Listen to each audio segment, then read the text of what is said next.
This video was originally broadcast live on Twitch during Decaf Jedi's first year as a streamer. Expect janky video, questionable audio, and the usual poor gameplay. Enjoy!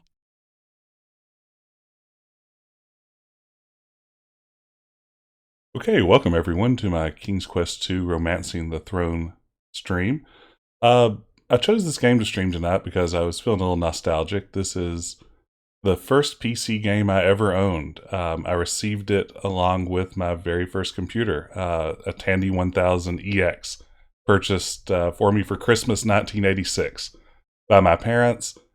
And along with that Tandy 1000 EX, they got me a copy of King's Quest II, and I spent the next several months just playing it every chance I got, sort of brute forcing my way through the puzzles by simply trying everything humanly possible in an attempt to complete the game, and eventually did. It's actually been, I would bet, easily 20-odd years since I've really played this game through in any sort of serious way. I thought I'd bring it to you tonight, have some fun going back down memory lane for myself, maybe coming across a few Easter eggs and things of that sort along the way. So I will unpause Scum VM, where I'm emulating it tonight, and we will watch the opening cutscenes to the tunes of Greensleeves.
Okay, and with that, our story begins. We're in search of a damsel in distress here in King's Quest II, 1985. So something I found out literally just today while playing around, setting up my stream and everything, was that standing on this opening screen too long without moving or typing anything in actually dumps the game back out to the title screen. You get to hear that intro again and watch the cutscene. I imagine that's probably because this was a feature in case someone wanted to, say in a Radio Shack, wanted to use the game in attract mode, was hoping to use it as a way to get people walking around the store to come take a closer look, basically dumping you back out to the title screen so it could repeat that opening. And that opening was relatively cutting edge at the time. The idea of cutscenes were still a relatively new thing in video games, and that opening story about Graham seeing his true love in the magic mirror. Yeah, that was a level of storytelling that wasn't there in a lot of adventure games at the time, certainly not graphic adventure games. This screen, actually looked into it as I was prepping my stream today, uses the full 16 colors of the EGA palette. They spared not a single color. You also have the crashing of the waves over there on the rocks, which I imagine was there in large part to showcase the sound capabilities of computers like the IBM PC Junior and the Tandy line that had slightly more advanced sound cards, were capable of a little bit wider range of digital sound.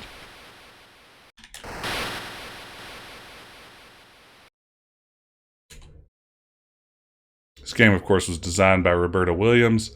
You see a fair bit of progress in terms of not only the game design, but the quality of the writing versus what we saw in King's Quest I. You're starting to see her really refine her craft here in King's Quest II.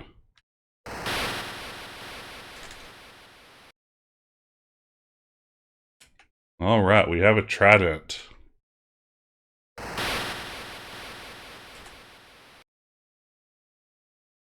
It looks somewhat like a pitchfork. That tends to be the case with a lot of tridents.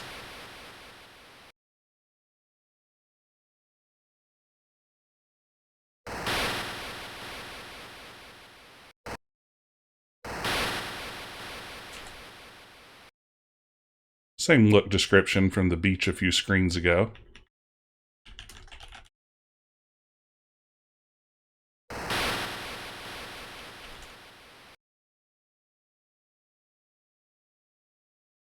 A lot of these descriptions are fairly utilitarian.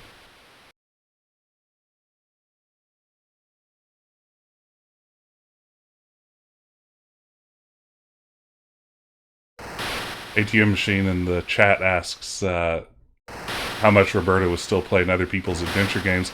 That's hard to tell. You know, when in interviews, she didn't oftentimes talk a lot about competitors' games. I'm not sure if she was actively scoping out the competition. Certainly, that seemed to be less of something the company was doing as a matter of policy through a good bit of its history, and more of something that maybe individual designers and other people at the company might have been doing. But yeah, underneath that clamshell, oops.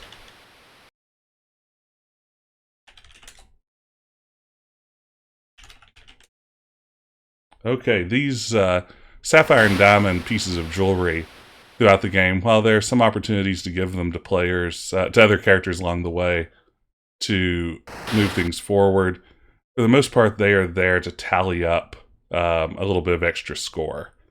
This is still a period where adventure games were all about treasure hunting, and that's definitely what we see with those sorts of elements.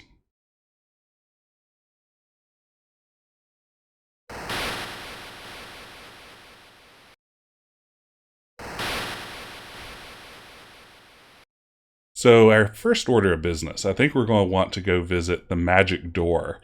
There's a magic door on the other side of the map that, as we read it, begins to trigger certain puzzles and allow us to move forward in the game. So, we will navigate our way in that direction.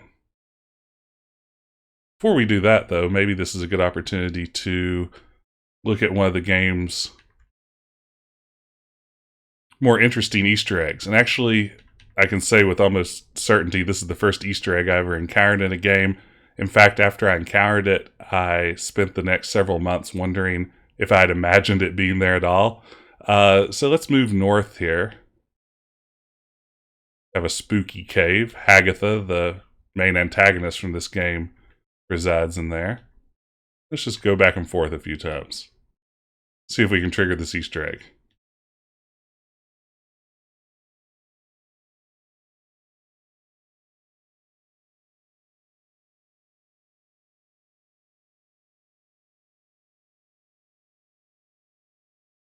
This is exciting, I know.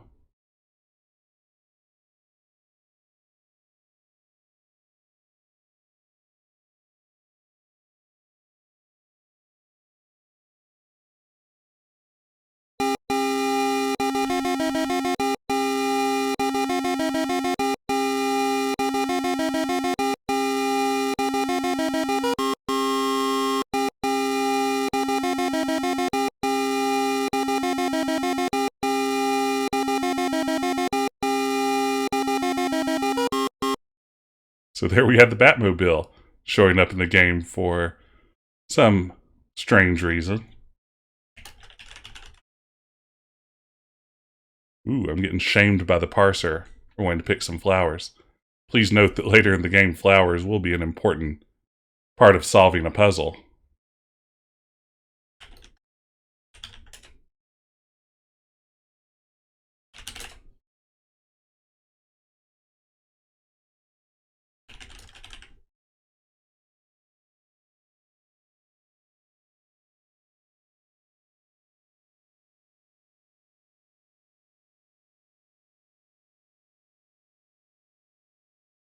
We won't go in Grandma's house quite yet. We will soon discover this is Grandma's house from Little Red Riding Hood.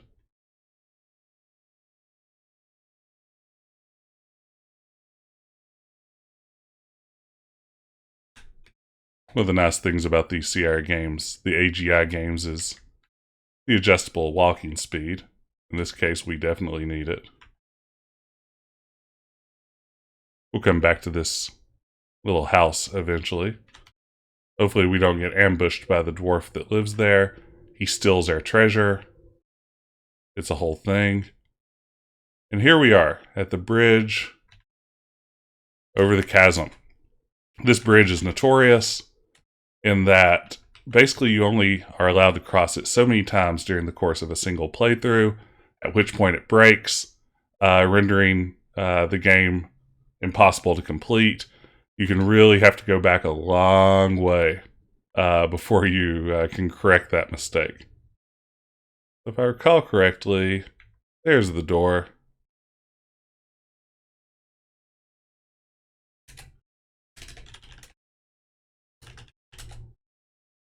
This is a magical door.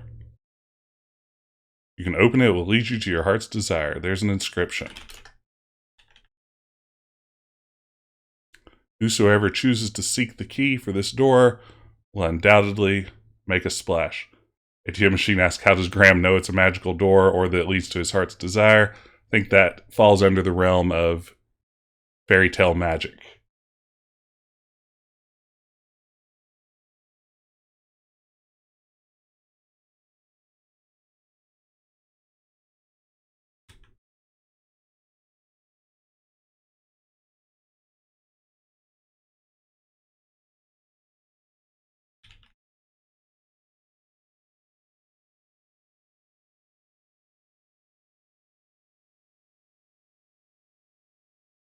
I like the word tottery there.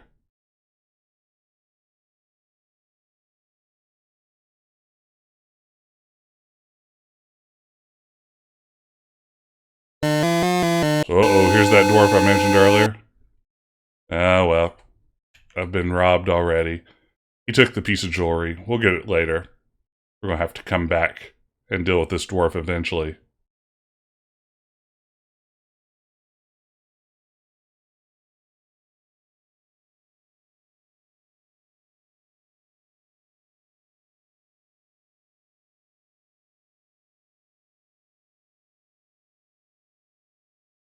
Red Riding Hood will often appear on this screen.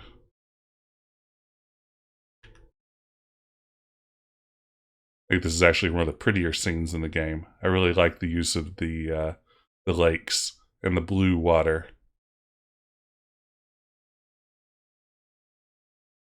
Let's see if we can find Little Red Riding Hood.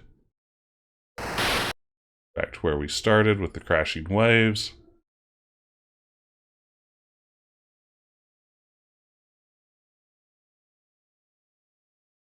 There she is.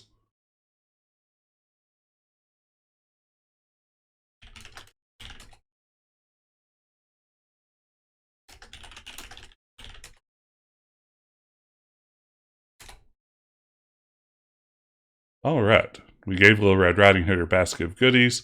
In return, she gives us her bouquet of flowers. And now she goes off skipping. Look at that animation.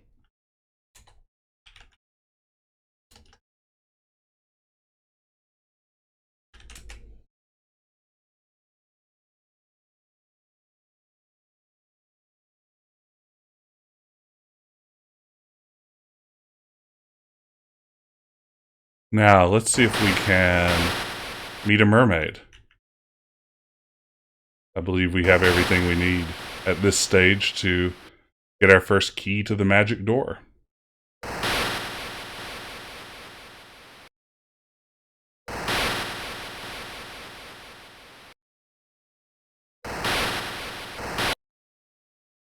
Thanks to everyone joining tonight. I'm glad everybody dropped by to watch me play one of my favorite games.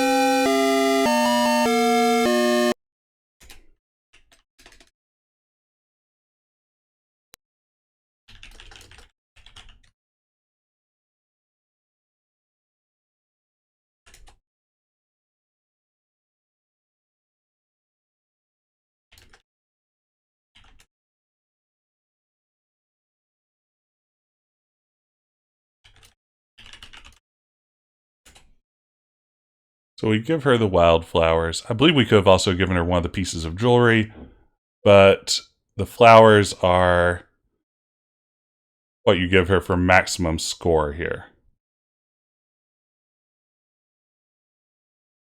Let's ride a seahorse. I love this next scene. I will say, once Graham goes underwater here, we're going to go meet King Neptune. We're going to get our first key, the one that said we would need to make a splash in order to retrieve.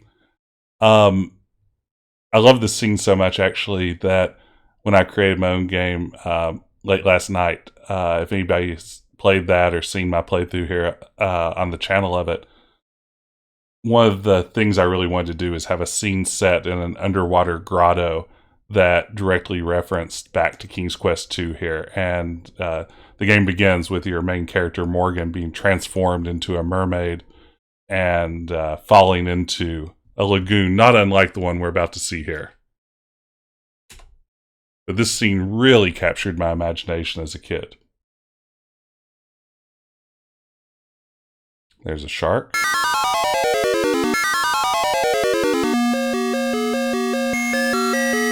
I love being able to steer the seahorse around. Glub, glub, glub.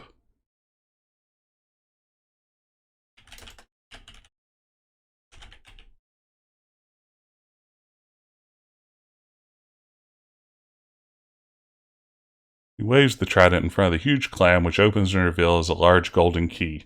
In my own game late last night, there was a cell phone inside of a giant clam.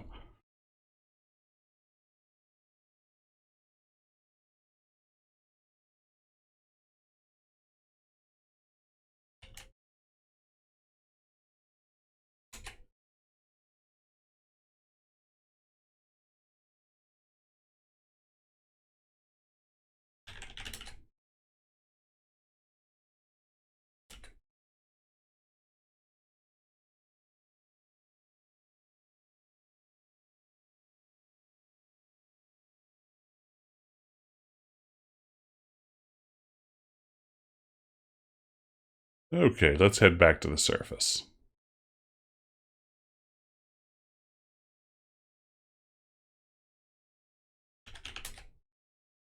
Okay, we pull a large piece of cloth out of the bottle. That's going to come in pretty handy here in a moment.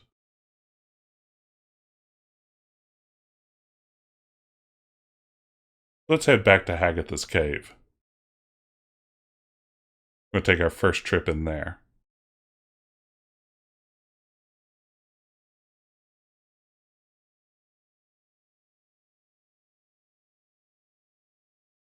Oh, ATM machine says that in-game messages aren't showing up on the screen. Pop-up text windows. Are other people getting that? Are you guys not getting dialogue?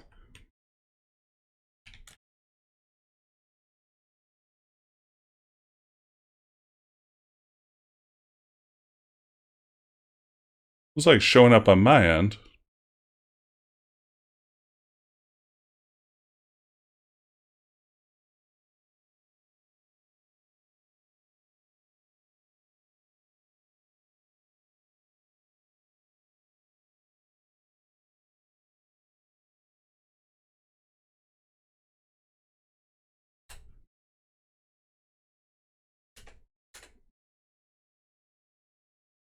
Yeah, maybe I just flashed through it a little too quickly and it got missed. So I believe my next step is to come in here and steal this bird. Can't remember if I just have to sneak past Agatha or if I keep going back and forth. Ah, there we go.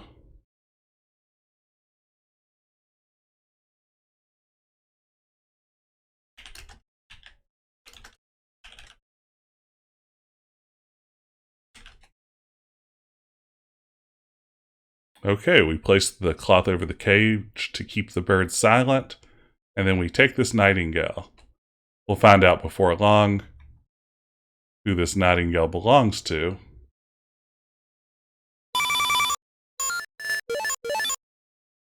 Listen to that beautiful bird song.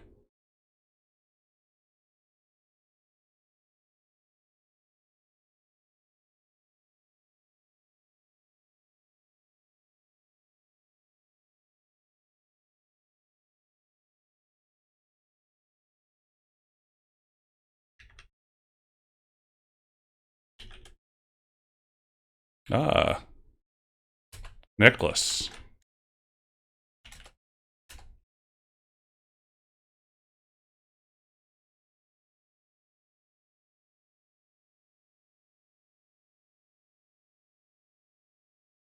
Never a bad idea to walk near the edge of the screen.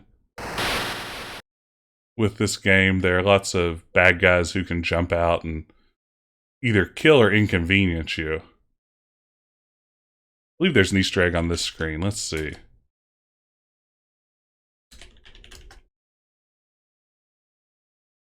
Sign appears to be attached to the back of one of the trees.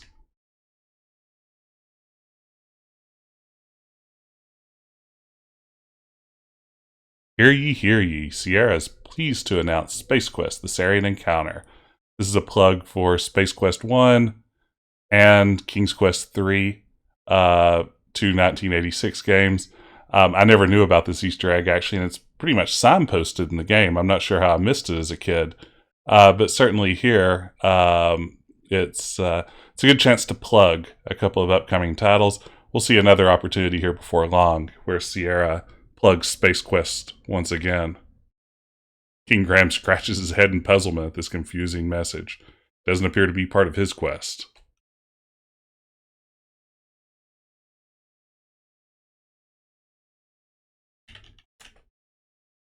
There's a stake leaning against a tree. I'm glad they make that so obvious because I don't know if many of us would necessarily identify that collection of pixels as a stake, but it certainly is.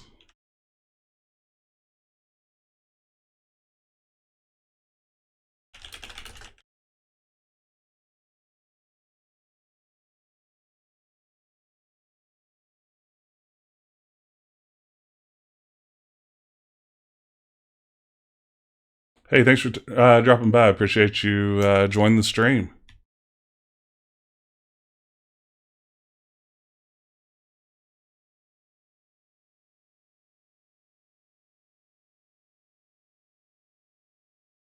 I like to imagine there are two types of people in the world.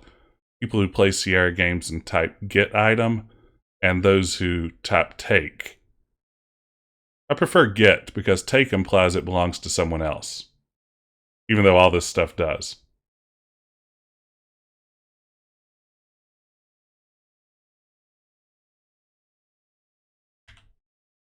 Ooh, nearly made a little mistake there.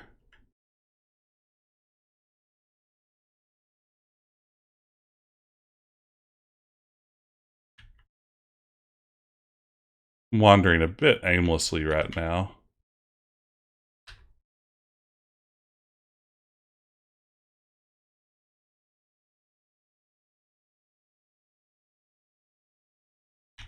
There's an antique shop. It's closed at the moment, but we'll reopen at the right time.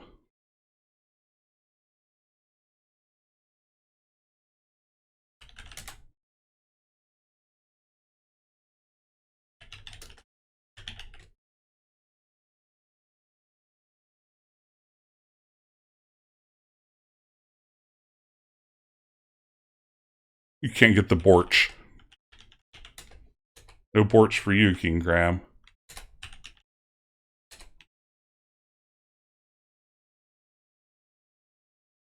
We'll return to the monastery in a little while. For now, I want to get back to the bridge of limited crossings.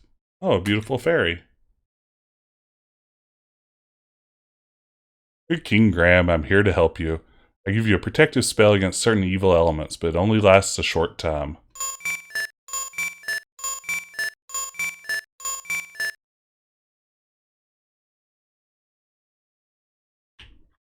Whew. Close call.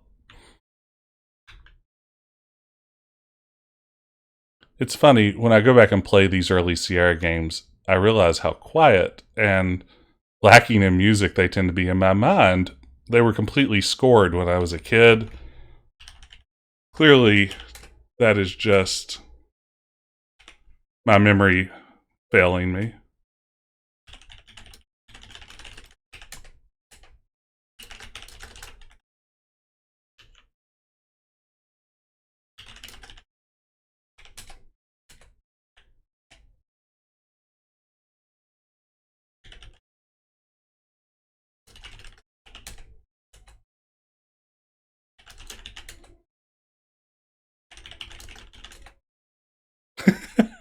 I feel like I tried virtually everything.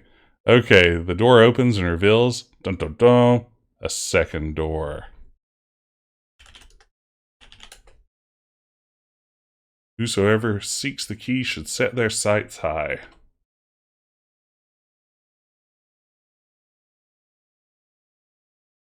Yeah, parser trouble was a issue with a lot of these early games. In this case, clearly I knew what I wanted to do, but getting the game to let me do it was a little bit of a challenge.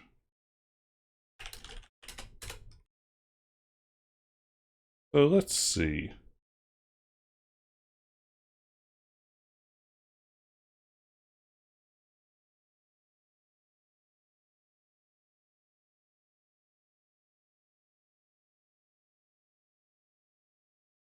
Let's go into the monastery now.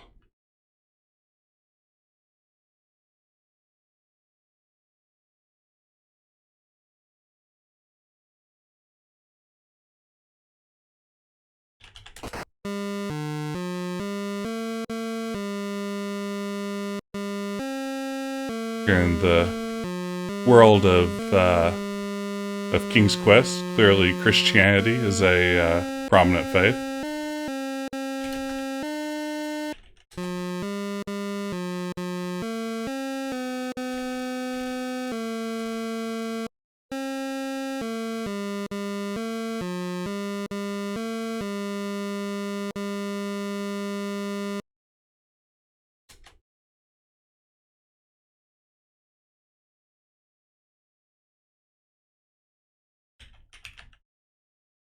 The kindly monk explains he has heard of you and your quest. Here is my cross. It will protect you from evil, he says. He removes a chain with a silver cross from around his neck and gives it to you. The monk then resumes his prayers.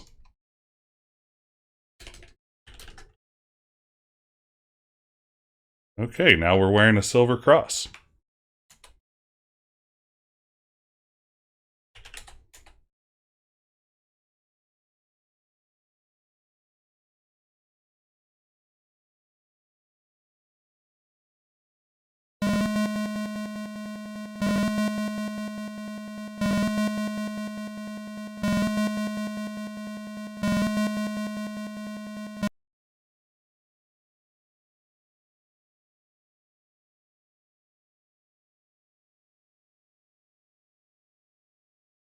Yeah, the church does look like a Spanish Californian mission, which I guess would be very appropriate for Sierra's location.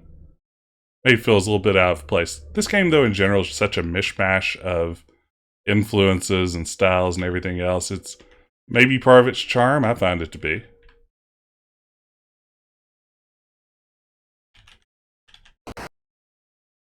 All right, a little old lady in an antique shop.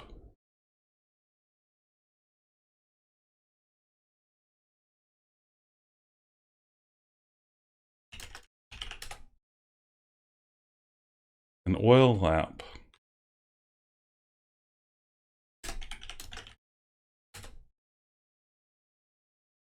The old hag Hagatha stole my precious nightingale. If you can return it to me, then I will give you the oil lamp.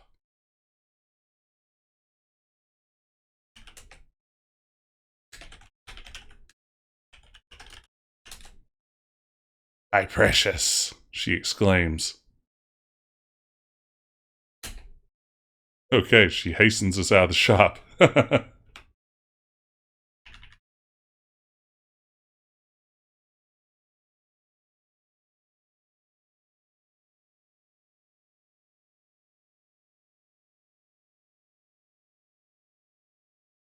Okay, here we go. This is where things get exciting.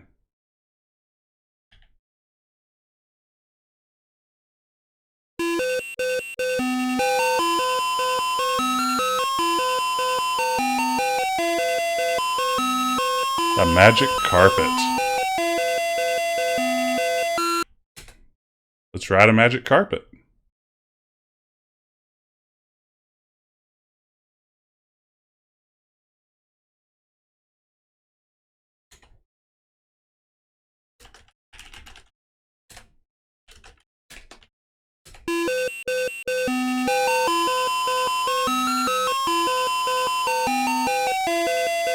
A beautiful sword.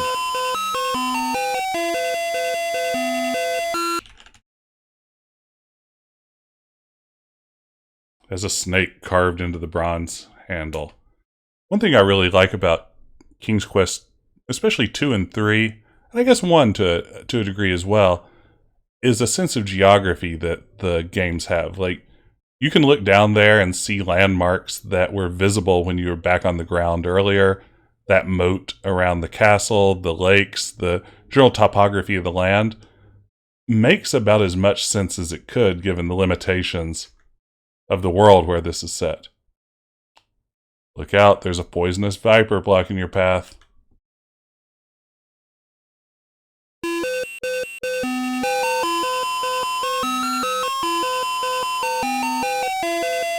I leave a gift for you, a leather bridle. And that was our last wish.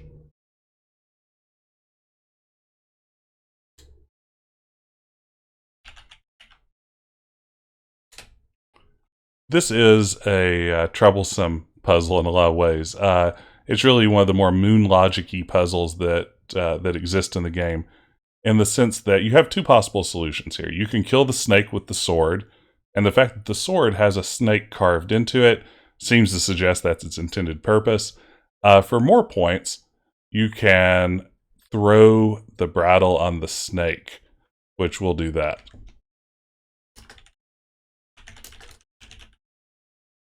Too far away.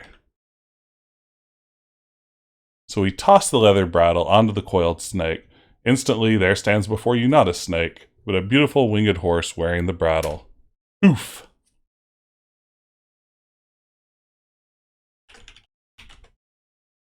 Thank you for saving me. An enchanter turned me into a snake when I refused to be his steed.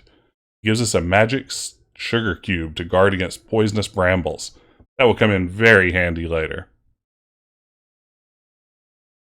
The way that I solved this puzzle when I was a kid was that it was basically, at some level, spoiled on the back of the box.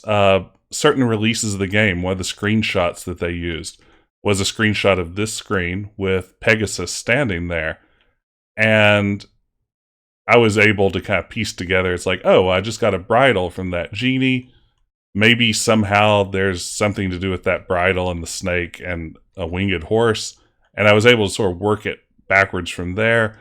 It would be a little bit of a challenge, I think, to guess throw bridle on snake. Most players would probably be more likely to kill it with the sword that has a snake carved into it. And then, after that's done, presumably when they come to the poison brambles a little later, they have a much more difficult time.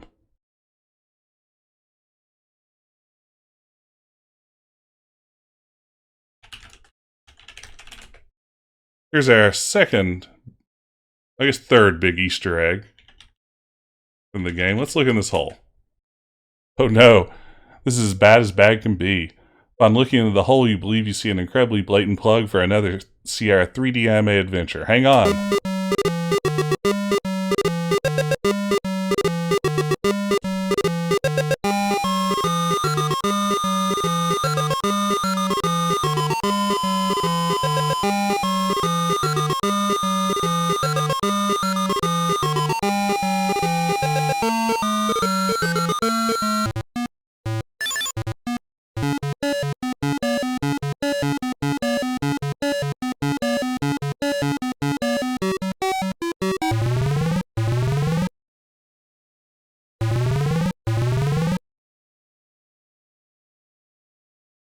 Briefly befuddled by this bizarre event, you brace yourself and continue with the quest before you.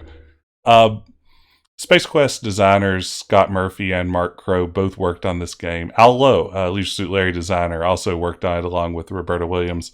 And this was included as a plug for their upcoming game at the time, Space Quest 1. It's a pretty cute little plug. I didn't find it when I played through this as a kid, which is funny because everything that looked vaguely like a hole or a crevice or anything else that I could explore, at some point I would have assumed I looked around in, but somehow I zoomed right past this one, only to discover it years later.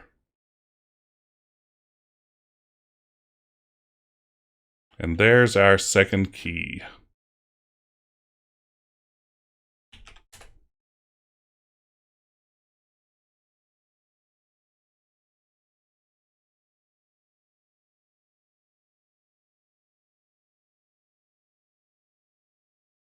I think the magic carpet comes back at this point. If not, our quest is going to come to a sudden halt.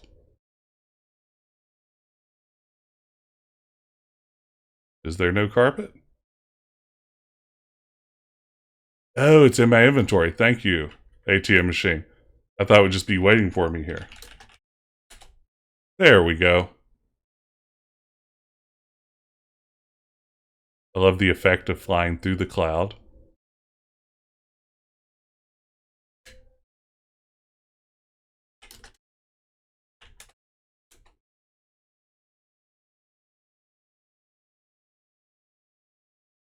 Let's get back and unlock that door.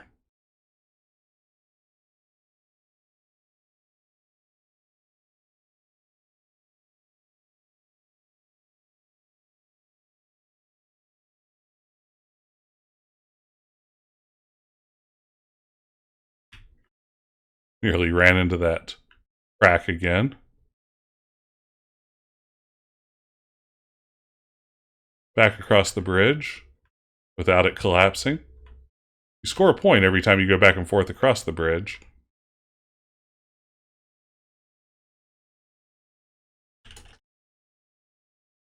Shazam! The door opens and the second gold key disappears, revealing a third door. Whosoever seeks the last key must have a stout heart.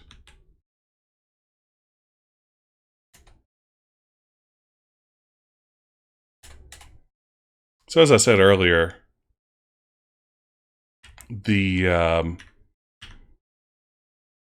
mythology of this game is a little bit of a mess. We're now going to go to Dracula's castle to retrieve this final key. First, we'll need to gear up a little more.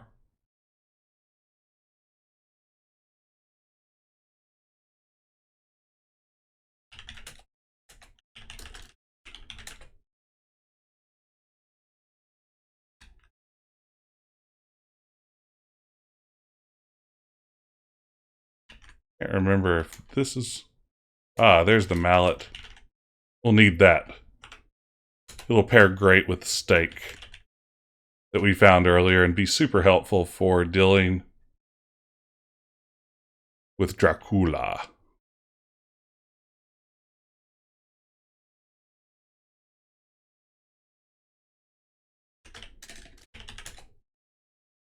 Would have been a great log to put something in. Such a missed opportunity. There was our friend the dwarf again. Got away from him just in time. Hey, there is Charon, apparently Dracula's valet in this story. We won't be dealing with him quite yet. We actually need to go into the dwarves' home, if I can find it. And I believe there's some chicken broth there that we need to retrieve. My memory serves.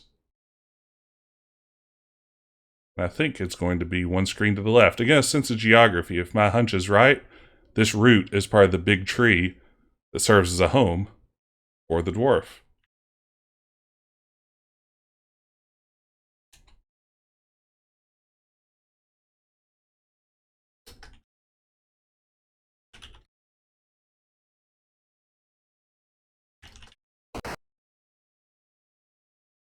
Okay, some classic Sierra fun ladder time.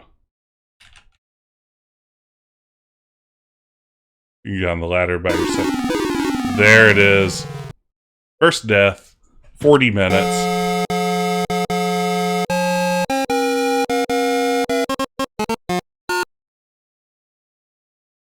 We're delighted by your score.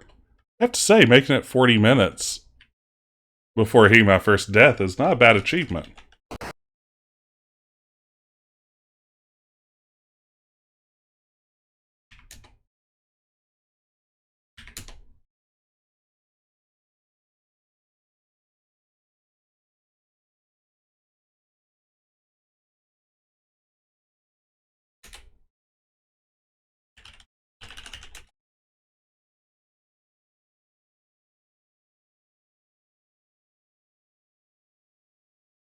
I like that the dwarf has extra hats.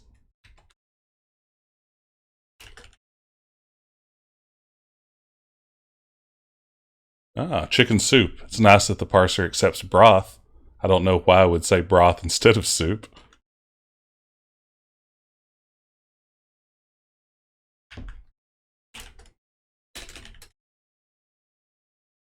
Eden Ray, I'm sorry, yeah, ATM machine suggested still in cap. Sadly, Graham only wears one hat. Well, his crown in this hat.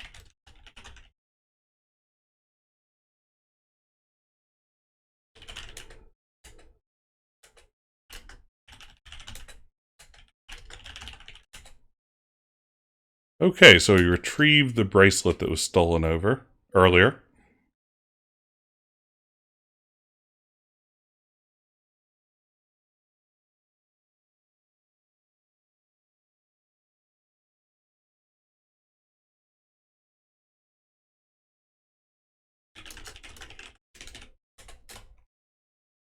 Okay, so we have our stuff back.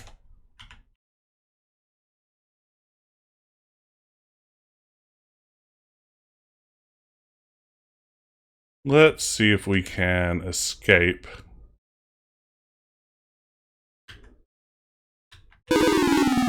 Nope. Death number 2.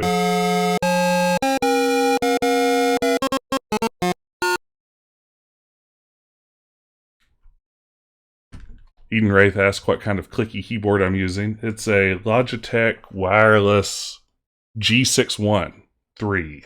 Had to pick it up and look underneath to be sure.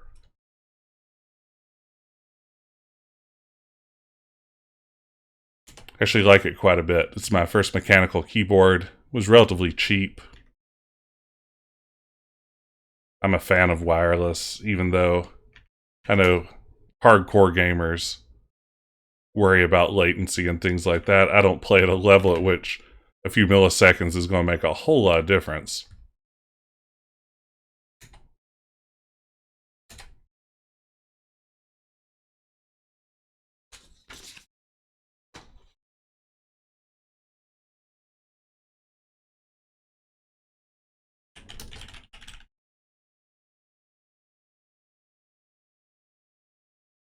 Okay, now we just need to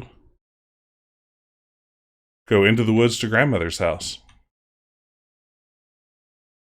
And there it is.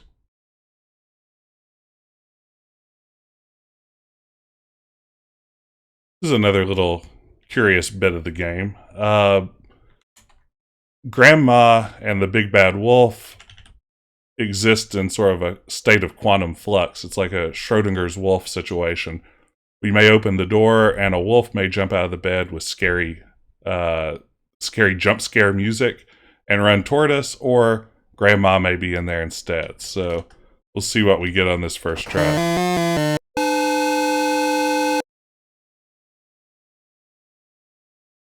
A wolf in grandma's clothing is in the bed. Get out here fast! Now, wolf's still there. He jumps out of bed if you wait long enough.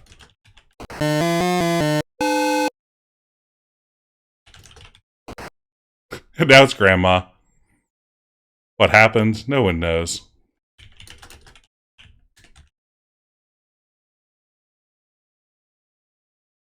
ATM machine asks if F3 would retype the previous command, and it does.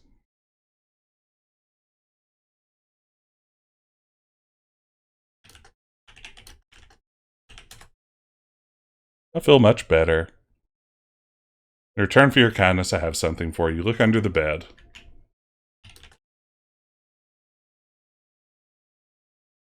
A large ruby ring and a black cloak are hidden there. You take them into your possession. The ring is gold with an enormous red ruby. The initials CD are engraved inside the gold band. CD for Count Dracula.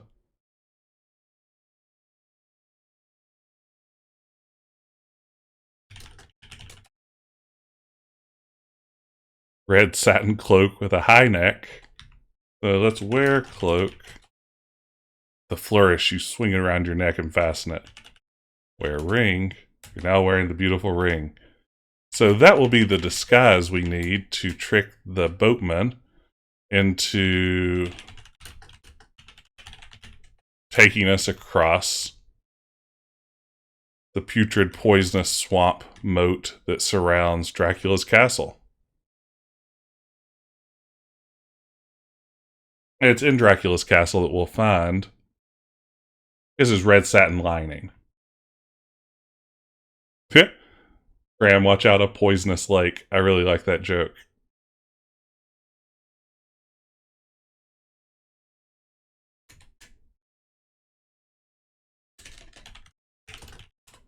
Yeah, it's kind of like a crummy version of the Cloak of Invisibility from Harry Potter in the sense of instead of making you invisible, it's simply invisible once Graham puts it on.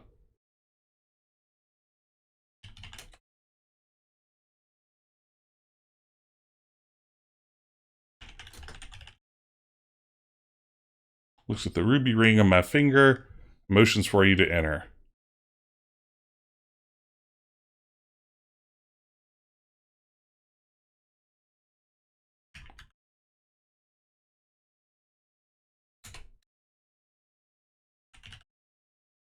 So now we have poisonous brambles. This is where solving the puzzle earlier, where we threw the bridle on the snake and transformed it into Pegasus. Pegasus then gave us a sugar cube as a reward. This is where all of that comes in handy, because we can eat sugar cube. We can eat sugar cube. You get a feeling of invincibility. Otherwise, you have to navigate through this almost like a little maze. And if you touch any of the brambles, it's difficult to tell what's in the foreground, what's in the background. The paths they're defined here are kind of iffy.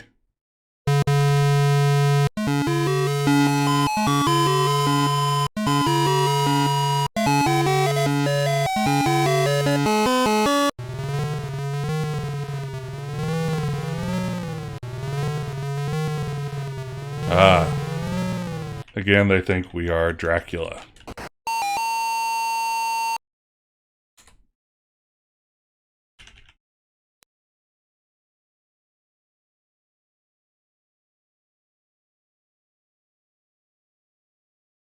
So now we are in Dracula's weirdly oversized castle. I mean, just look at that empty bookcase alone. This castle's really creepy. Yeah, the scale is all out of whack. Oh no. Here it is. This is one of two staircases in this game that helped inspire me decades later to create StairQuest. And just in time, a fairy spell is worn off.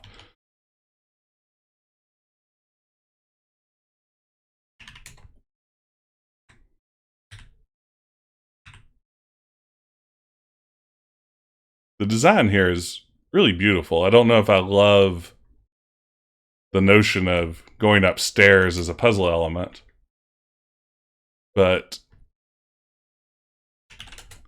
I do like the spiral staircase.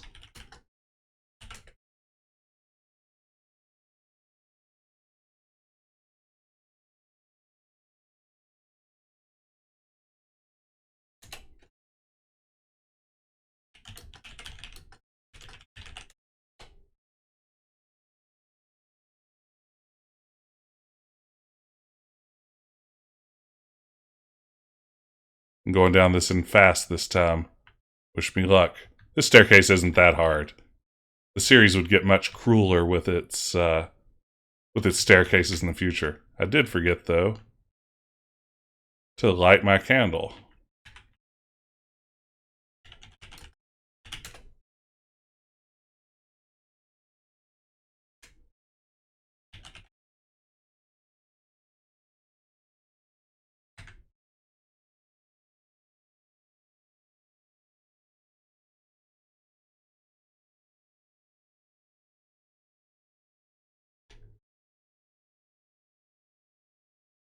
Again, the scale of this castle is kind of crazy.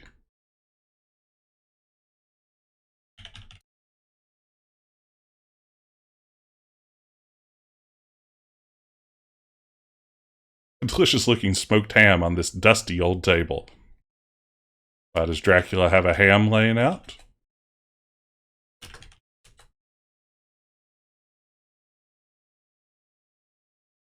Okay, now King Graham is carrying around a ham.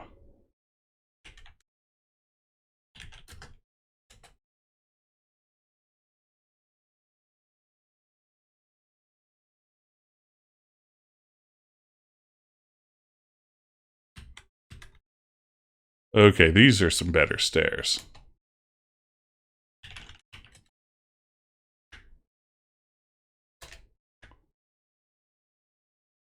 See if a little bit of numpad diagonal helps us.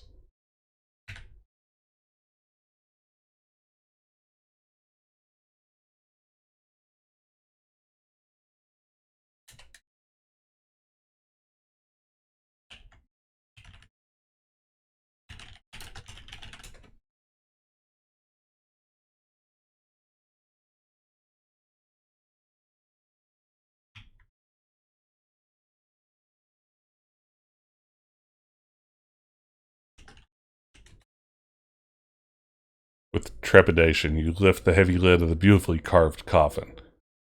Your heart beats wildly when you see a vampire lying asleep within it. It must be Count Dracula. Now, in a game that normally rewards you for finding non-violent solutions, King Graham has no tolerance for the undead, apparently, so we will kill Dracula for maximum points. Look at Graham go at it. You place the pointed stake on Count Dracula's chest. Quickly using the mallet, you pound the stake through his heart. Dracula disintegrates into a pile of dust. A small silver key is left behind in the coffin.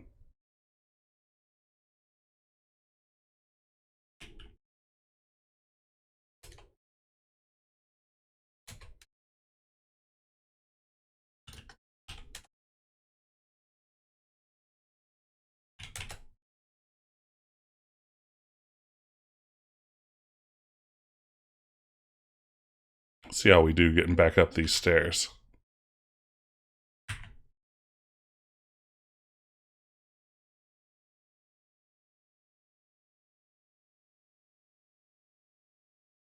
guess I should mention, when I played this game as a kid, I actually played it with a joystick, which was sort of how Sierra recommended these early adventure games to be played. So the movement of the character was done with the joystick, and then you would put down the joystick to type in commands. I'm not even really sure if I understood that there were cursor key options in the game until much later.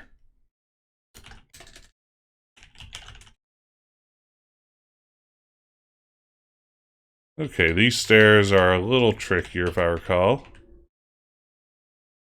But still, not the worst thing. I say, before you fall to my death on the hard stone floor.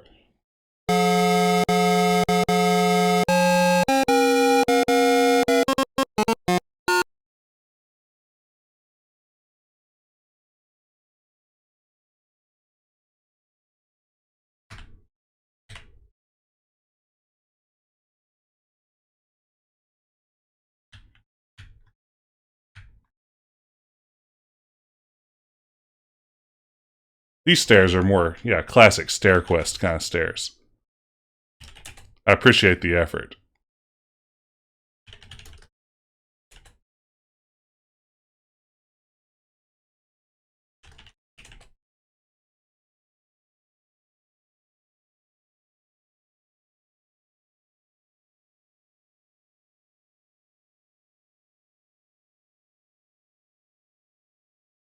Oops, I think I forgot some stuff downstairs.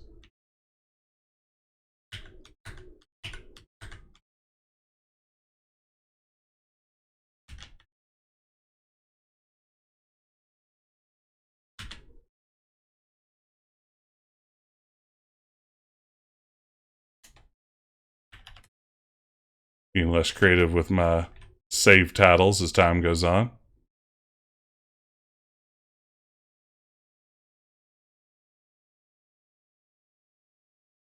Dracula and the dwarf own the same type of chest. That's a good point. They must shop at the same chest outfitter.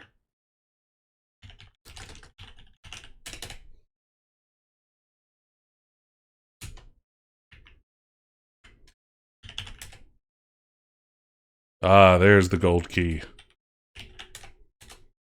That's what we needed earlier.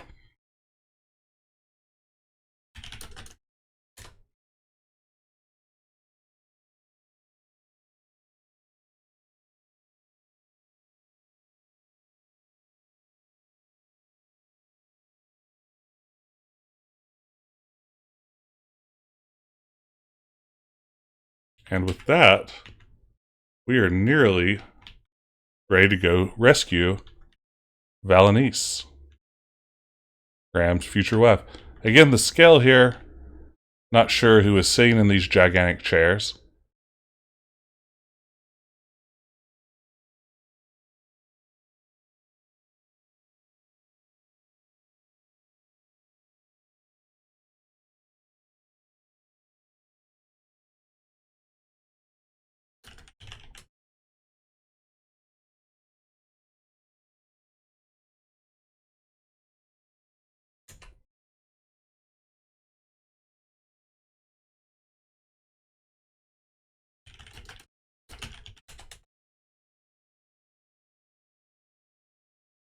Oh, hey, Corey, yeah.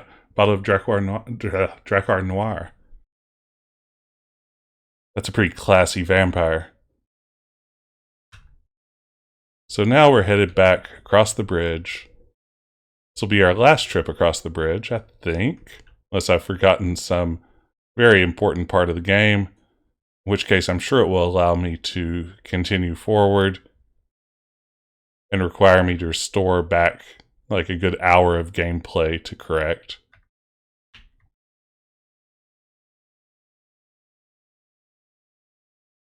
I've had a pretty good run in terms of some of the bad guys that hop out and ambush you, the Enchanter and the Dwarf and some of the others.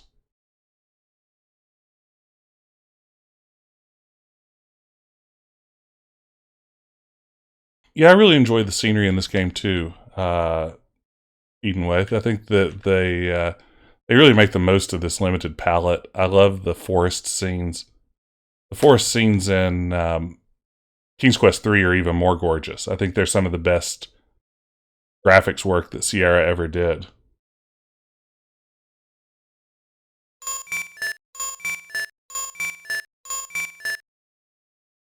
Okay, got some of that fairy dust going. So far, only a couple of deaths. One ladder related, a couple stair related.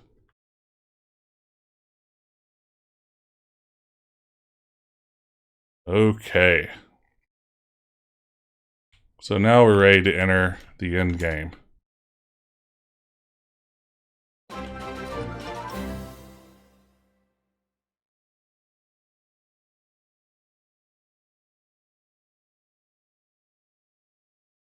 Oh, thanks for the follow.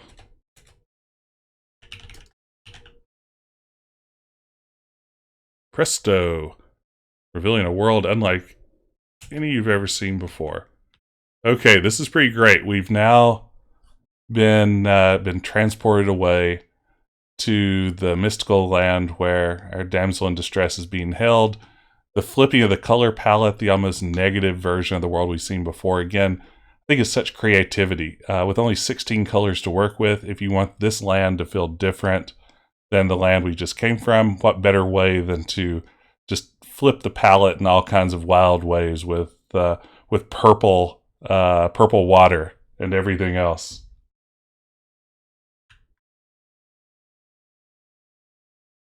Look at that waterfall. A lavender waterfall tumbles down from the towering blue cliffs. Sand is a deep blue, bright sunlight from a gorgeous pink sky. Yeah, I love this.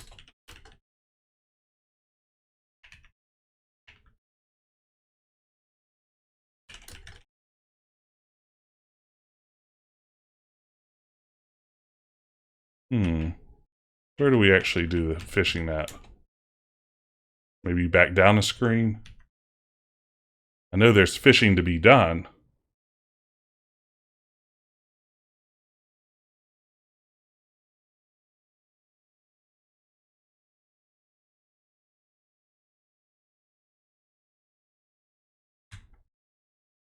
Maybe it's just a little trial and error, like real fishing.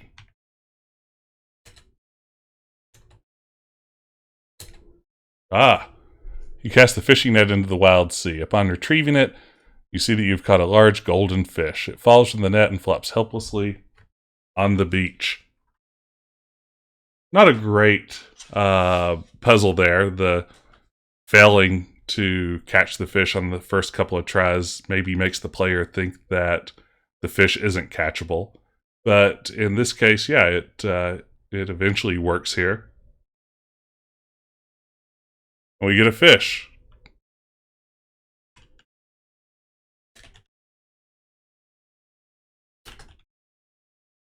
You grab the flopping fish. Its mouth is wide open, its gills are extended. With difficulty, you hold the fish as it twists and turns in your hands. You're carrying the fish. How could you ride it? You throw the fish back into the iridescent water. Gratefully, it calls to you. In return for saving my life, I wish to offer you a ride across this ocean. You've already ridden a seahorse. Why not ride a fish? This had to be disorienting for Graham.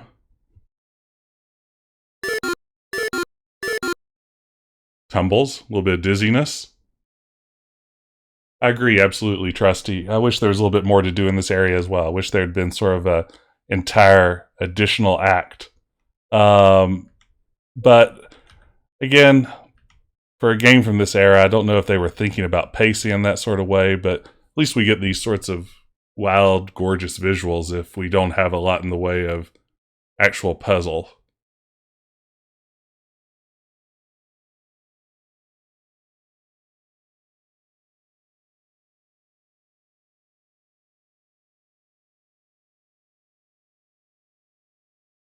The game did not want us to miss that amulet, apparently.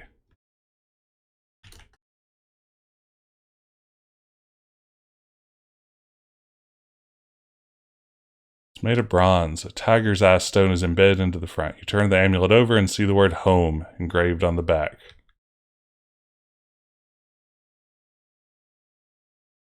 And here we are at the tower.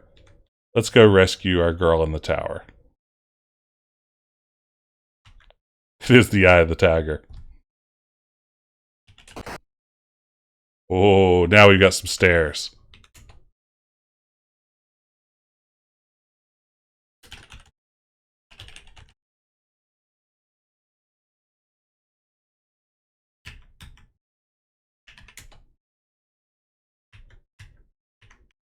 Spent my whole life preparing for staircases like this. We didn't do this trick when we made our own game StairQuest with the sort of turn back on the screen so you can't actually see quite where you're going thing. In hindsight, I kind of wish we had. ATM Machine points out that Graham didn't so much save the life of the fish as endanger it and then spare it.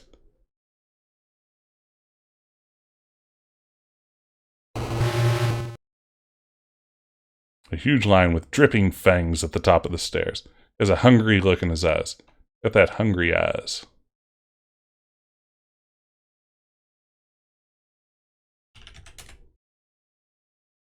Okay, we throw him a ham and he falls asleep.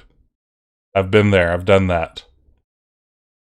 I think we can also kill the lion with the sword here, but again, generally speaking, the game gives you more points for avoiding the violent solution, except in the case of killing Dracula, and yeah, Graham will spare Dracula nothing.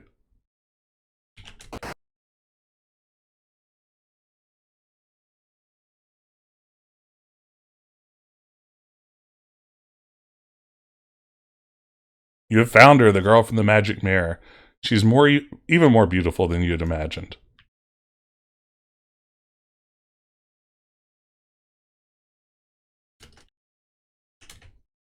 My name is Valanice. What is yours? Oh, Graham, I'm forever grateful to you.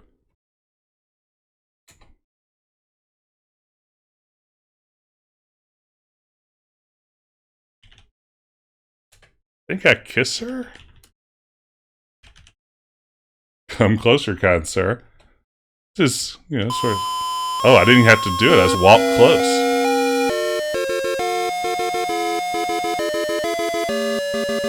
Your lips meet hers and you're both in ecstasy. This was well worth playing the game for.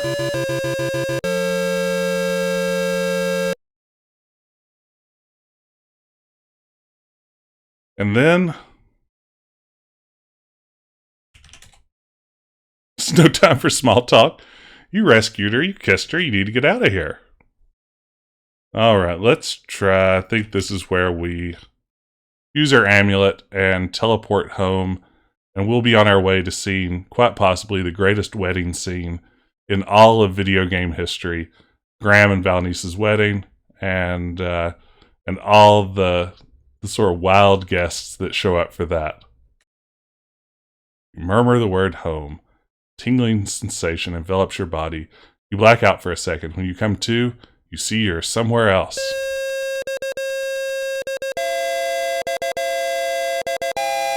So, all of Graham's enemies, and some of his allies from King's Quest 1 and 2, have all shown up to his wedding, including Dracula, who he murdered, the shark from the underwater scene earlier, the dragon from King's Quest 1, King Edward, who died in King's Quest 1,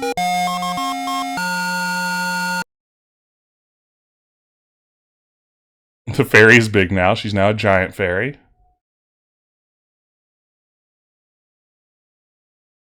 Yeah, the shark scene there. This is hands down one of my favorite scenes in gaming history. Just the wild wedding that King Graham has.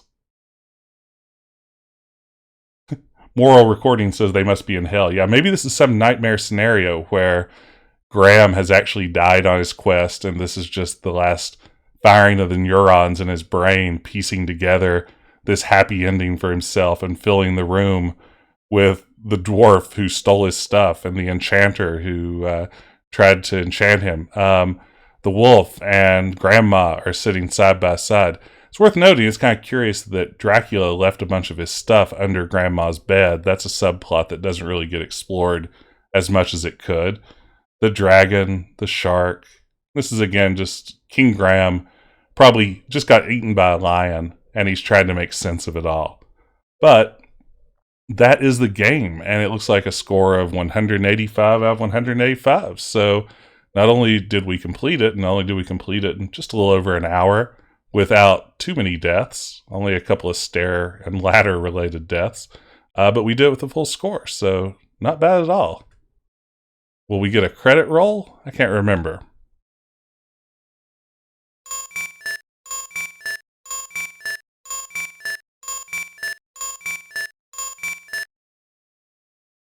Back to Castle Daventry. King Graham's wearing a suit. That's a weird part of this as well. If you enjoyed this game, please ask your dealer about the availability of King's Quest 3. To err is human, to really foul things up takes a computer. That's gotta be an Allo joke. Thank you from the King's Quest development team. There's the crew.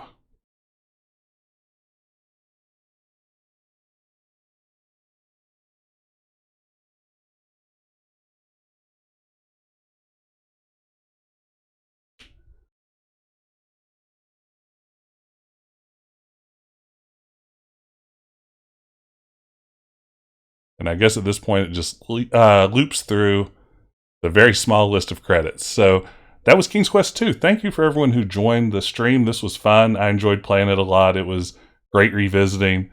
Again, one of the formative games from my childhood. As I said, I played this game for the first time on Christmas morning, 1986. I came downstairs and found that Santa Claus had left my very first computer, and with it, a copy of King's Quest 2 that some person at Radio Shack had apparently convinced Santa Claus that I would enjoy very much. And I did. It set me on a path of loving Sierra games, of loving adventure games, computer games in general, eventually growing up to help create a couple of my own even. I've had a chance to write about Sierra adventure games a few times. This was a great walk down memory lane. If you didn't catch the whole screen, I will archive it here at the channel. You can watch it back later if you'd like to see some of the earlier parts of the game. But in the meantime, I think I'll sign off there. Thanks everyone for joining, and I'll see you around soon. Take care.